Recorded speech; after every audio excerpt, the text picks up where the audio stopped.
Hello everyone and welcome back to another edition of Starcraft 2 Noobs. Yes, I'm back. And this time I have a Protoss versus Protoss for you. Now in case you were wondering, I've been a little busy with life recently and getting ready to go to college, so getting all that prepared.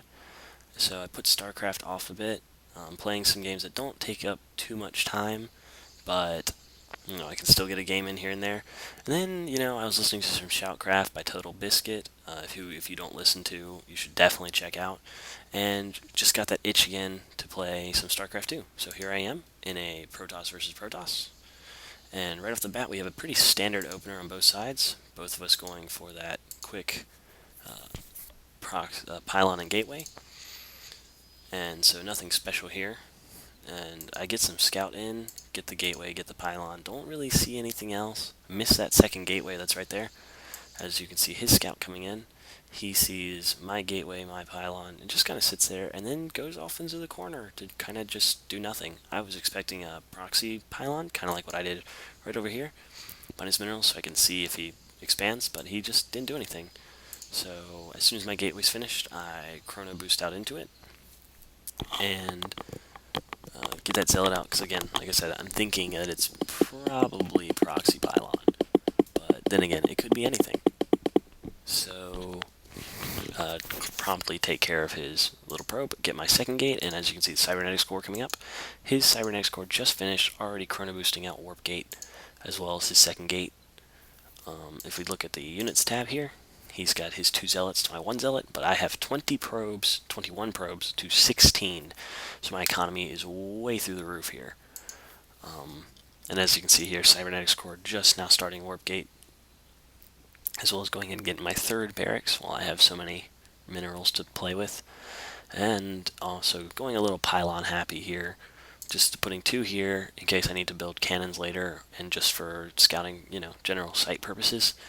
And putting a pylon here to have 2 pylons covering my barracks. Just now going for my second gate, getting just enough gas, or second gas, having just enough gas originally to get cybernetics core and warp gate, and now getting second gas for some stalkers. That's what we're going to go with here, people, is stalker warp gate. My opponent has gone a little bit the opposite, going with mostly a zealot heavy force, as you can see here, and also getting a twilight council. Now, if early twilight council, that means zealot charge. Yep. He's going to be going with the charging cavalry in here, with some dual blade action, and we will see how well that does against my mostly stalker comprised army.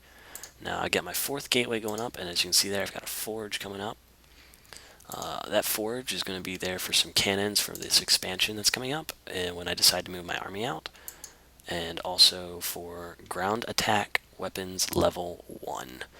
So I'm going to make my zealots a little bit stronger, and my stalkers do a little bit more damage. They already do 10 damage. They'll do 10 damage to his stalkers. With ground attack level 1, I'm pretty sure they do about 12 to 14 damage against normal biological targets.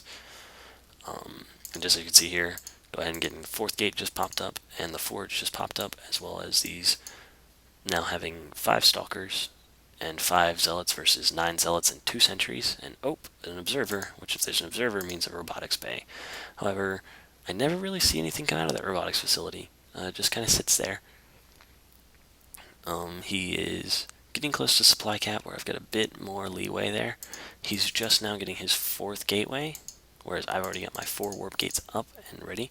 And as you can see, getting ground weapons level 1. And I'm getting ready to move my force out as a preliminary, but I bring in these 4 units earlier, and they get spotted and promptly wiped out. Force field trapping that little probe right there, can't move. So I lose 2 stalkers, 2 sentries, and a pylon. So not exactly the best of engagements for me, but it does keep me back, and I don't rush quite in yet because he's got a bit of a bigger force than me.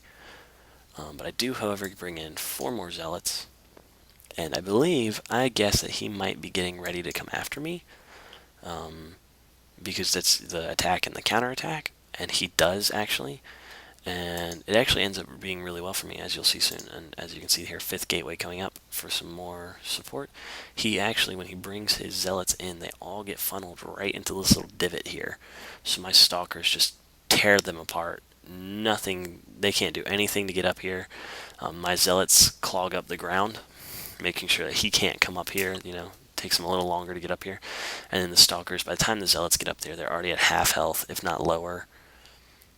So I lose a few stalkers, but I can wipe out his entire attacking force, as well as still having, so as you can see here, ground weapons level 1 about to come up, and already warping in a few more units here, just to better support and reinforce my main army. He has 4 zealots defending this base versus my 13 stalkers and 3 zealots. Doesn't look good for the boys in blue. My stalkers crawl right in, wipe out this pylon, and I guess he was trying to wait for a few more reinforcements with these 2 zealots and engage with a bigger army, but as you can see, I force him to engage. Over here, ground weapons have finished, so these guys are dealing 11 damage per. So yeah, they're taking out those zealots without much problem at all. And as you can see, we're moving into main base. He tried to charge my guys in the back, but the narrow corridor just kind of prevented him from doing that. So I go in, wipe out his pylons, powering down warp gates as I go. It only takes 3 rounds of attacks from my stalkers to blow up his pylons.